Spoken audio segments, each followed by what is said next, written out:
পটাশিয়ামের অভাবে হজমে সমস্যা ও কোষ্ঠকাঠিন্যর মতো সমস্যাও দেখা দিতে পারে। পর্যাপ্ত পরিমাণে ঘুমানো সত্ত্বেও ক্লান্তি অনুভূতি হতে পারে। দীর্ঘদিন ধরে পটাশিয়ামের মাত্রা কম থাকলে শরীরে ইনসুলিন কম উৎপাদিত হয়, যার ফলে রক্তে শর্করার পরিমাণ বাড়তে পারে।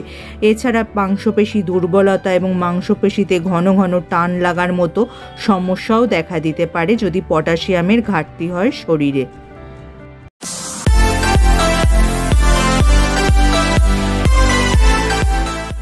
Hello friends, welcome back to my channel. আমার সব বন্ধুরা কেমন আছো? নিশ্চয়ই সুস্থ আছো এবং ভালো আছো। আমাদের মধ্যে দেখবে অনেকেরই শরীরে কিন্তু পটাশিয়ামের ঘাটতি দেখা যায়। আমাদের শরীরে প্রয়োজনীয় খনিজ বা মিনারেলের মধ্যে যেমন ক্যালসিয়াম, সোডিয়াম আছে, তেমনি পটাশিয়ামও কিন্তু খুবই গুরুত্বপূর্ণ।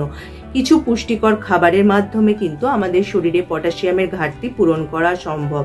যেমন কলাতে কিন্তু প্রচুর পরিমাণে পটাশিয়াম থাকে। কিন্তু পটাশিয়াম যুক্ত শুধু খাবার খেলেই হবে না, জানতে হবে আমাদের প্রতিদিন আমাদের শরীরের জন্য কতটা পটাশিয়াম দরকার হয়। একজন প্রাপ্তবয়স্ক মানুষের কিন্তু 4700 মিলিগ্রাম পটাশিয়াম দৈনিক প্রয়োজন হয়। এছাড়া কিডনির সমস্যা থাকলেও কিন্তু এই পটাশিয়ামের ঘাটতি দেখা যায়। চলো তাহলে দেখে নিই কলা ছাড়া আর কি কি খাবারে পটাশিয়াম পাওয়া যেতে পারে।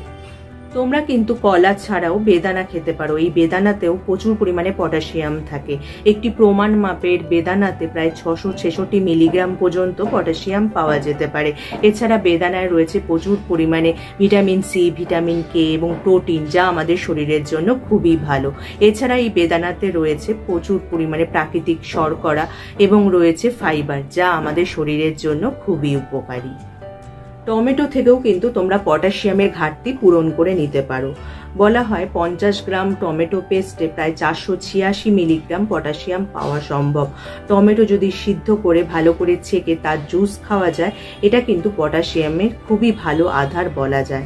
এছাড়া টমেটোতে রয়েছে ভিটামিন সি, ভিটামিন কে, যা আমাদের শরীরের জন্য খুবই উপকারী। তবে টমেটো ছাড়াও তোমরা কিন্তু কমলা লেবু এবং আঙুর থেকেও প্রচুর পরিমাণে পটাশিয়াম পেতে পারো। শাকের মধ্যে সবচেয়ে পুষ্টিকর শাক হলো পালং শাক। শুধু পুষ্টিকরই নয়, সুস্বাদুও বটে। 1 কাপ বা 100 গ্রাম পালং শাকে থাকে প্রায় 558 মিলিগ্রাম পটাশিয়াম। এছাড়াও পালং শাকে আছে প্রায় 36% vitamin A, 57% vitamin K, 57% folate এবং 29% ম্যাগনেসিয়াম। তবে ফ্রোজেন পালং শাকের পরিবর্তে টাটকা পালং শাকই কিন্তু এই সমস্ত ভিটামিন এবং মিনারেল পাওয়া যায়।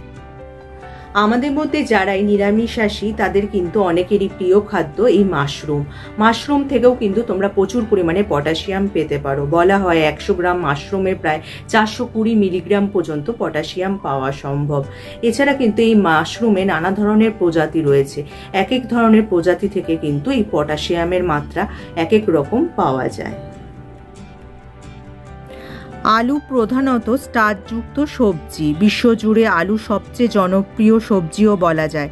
একটি 136 গ্রাম ওজনের আলুতে থাকে 515 মিলিগ্রামেরও বেশি পটাশিয়াম। বিশেষজ্ঞদের মতে আলু পটাশিয়ামের অন্যতম আধার। একটি ছোট সিদ্ধ আলুতে পটাশিয়াম থাকে প্রায় 738 মিলিগ্রামের বেশি। আলুর নানা প্রজাতি থাকে এবং এক এক প্রজাতির আলুর পটাশিয়ামের মাত্রা হয় এক এক রকম। রাঙা আলুর মতো বিটেও থাকে প্রচুর পরিমাণে পটাশিয়াম। স্যালাড, তরকারি কিংবা আচারে বিটের ব্যবহারের প্রচলন রয়েছে। সাধারণত 1 কাপ বা 170 গ্রাম সিদ্ধ বিটে থাকে প্রায় 518 মিলিগ্রাম পটাশিয়াম। উচ্চ রক্তচাপ নিয়ন্ত্রণে সাহায্য করে এই বিট। হার্টের রোগ প্রতিরোধ করতেও বিট সিদ্ধহস্ত। আমরা তো অনেকেই জানি যে ডাবের জল আমাদের স্বাস্থ্যের জন্য খুবই উপকারী। এই ডাবের জল থেকেও কিন্তু তোমরা পটাশিয়ামের ঘাটতি পূরণ করতে পারো। যারা ধরো শরীরচর্চা করে বা খেলাধুলো করে তাদের জন্য কিন্তু ডাবের জল খুবই ভালো। এই ডাবের জলে কিন্তু এই পটাশিয়াম ছাড়াও রয়েছে প্রচুর পরিমাণে ক্যালসিয়াম, সোডিয়াম, ম্যাগনেসিয়াম এবং ম্যাঙ্গানিজ। 100 গ্রাম কুমড়োতে আছে প্রায় 340 মিলিগ্রাম পটাশিয়াম। এছাড়াও এতে আছে যথেষ্ট পরিমাণে vitamin C, iron, vitamin A ইত্যাদি। সয়াবিনে রয়েছে প্রচুর পরিমাণে পটাশিয়াম। 1 কাপ বা 155 গ্রাম সয়াবিনে থাকে প্রায় 676 মিলিগ্রাম পটাশিয়াম। এছাড়াও সয়াবিনে আছে 121% ফোলেট, ভিটামিন কে, ম্যাঙ্গানিজ এবং ম্যাগনেসিয়াম। তাহলে কিন্তু এই সব খাবার থেকে তোমরা তোমাদের পটাশিয়ামের ঘাটতি পূরণ করতে পারো। তবে কিন্তু অবশ্যই চিকিৎসকের পরামর্শ নিয়ে নেবে যদি তোমাদের শারীরিক আর কোনো সমস্যা থেকে থাকে। তাহলে যদি ভিডিওটা তোমাদের কাজে আসে বা উপকারে আসে, লাইক আর শেয়ার করতে একদমই ভুলো না। যারা আমার এই চ্যানেলটা প্রথম দেখছো, চ্যানেলটাকে অবশ্যই সাবস্ক্রাইব করে নিও এরকম উপযোগী ভিডিও আরও দেখার জন্য। তার পাশে যে বেল আইকনটা আছে ওটা প্রেস করে অন করে দিও, যার ফলে যখনই আমি ভিডিও আপলোড করব নোটিফিকেশন তোমাদের কাছে পৌঁছে যাবে। আজ তাহলে আসি, আবার দেখা হবে আগামী পর্বে।